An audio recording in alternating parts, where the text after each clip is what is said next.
White House Press Secretary Caroline Leavitt and Treasury Secretary Scott Bessent will hold a briefing. The world will be watching as today marks the president's 100th day in office. They'll be highlighting President Trump's major focus, cutting wasteful spending, tariffs, and his push to make America rich again. Guest O'Leary Ventures Chairman Kevin O'Leary joins us now. Kevin, great to see you.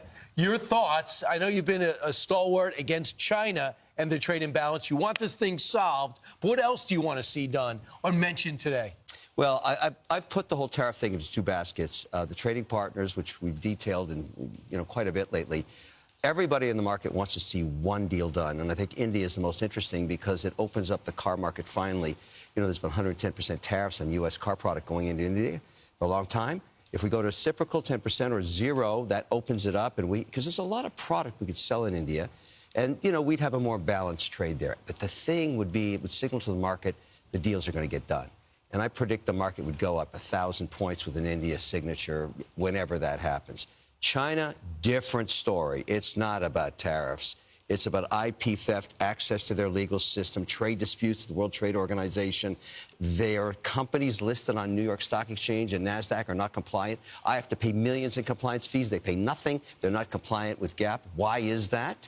Let's solve that problem. So if you look at the litany of issues with China, tariffs are just one thing. So it's been a long time since any administration anywhere has taken on the Chinese. They built their economy stealing IP, and I'm one of the guys they stole it from, and I'm a little pissed. So I'm done with that. I want it to stop. You remember Lawrence went out to, where did you go? Wisconsin? You went to the steel mill, yep. And they kept saying regulations. We're tired of all these regulations. And Scott Bessent, he addressed that yesterday. Listen to this soundbite, and then we'll talk about it on the other side. We've got a three-legged stool here. It's trade, it's tax, it's deregulation. President Trump has come out of the blocks roaring. And I think this is something new for the American people. He's given 1-2 press conferences a day, an incredible level of transparency. Contrast that with the previous administration, where the president, we're not quite sure who was running policy. Right.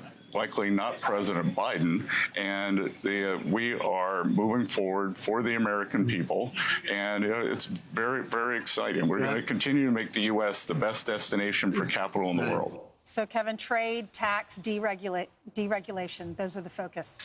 When you deregulate, you stimulate capital, because capital comes into the path of least resistance, particularly large projects. One of the reasons sovereign wealth does not come is when they don't see the path to getting a deal done.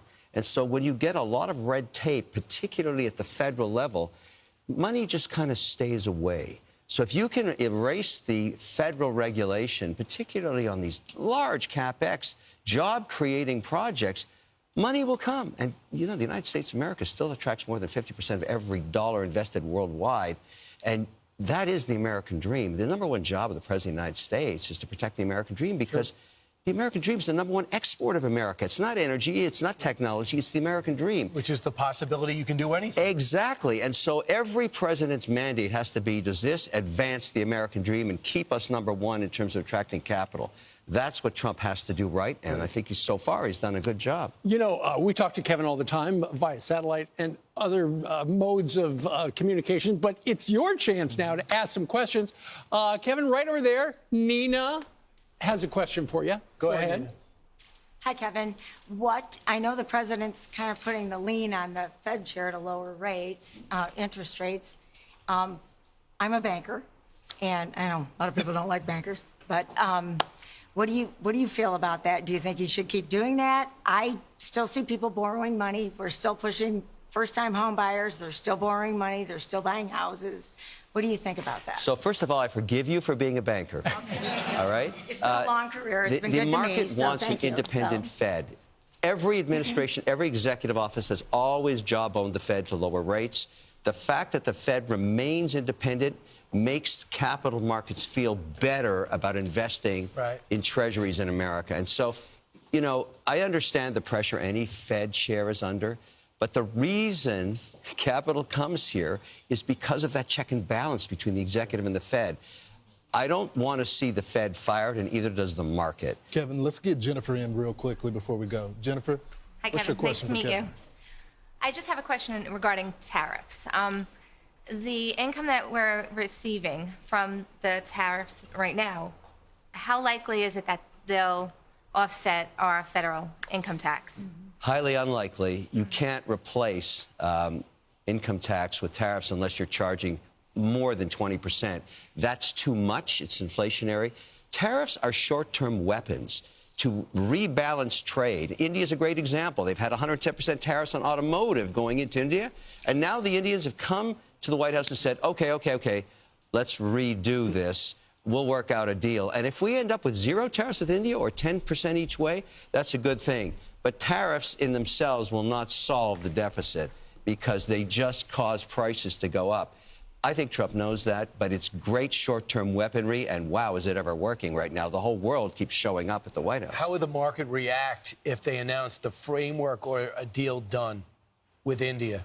Well, it's remarkable, but on Saturday at the White House Correspondents' Dinner, I think the White House leaked the fact that they're the closest on India.